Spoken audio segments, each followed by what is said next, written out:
आन खातर राखी का बड़ा से त्योहार, भाई खातर राखी का बड़ा से त्योहार, दोनों की खातर यो सबसे बड़ा त्योहार, बेबे दोनों की खातर यो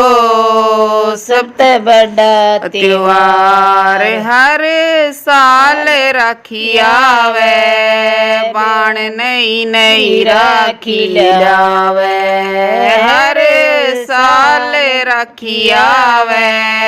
बाण नई नई राखी लावे, लाल पीली लीली कदे हरे हरे धागे की लावे, लाल पीली लीली कदे हरे हरे धागे की लावे, फिर भी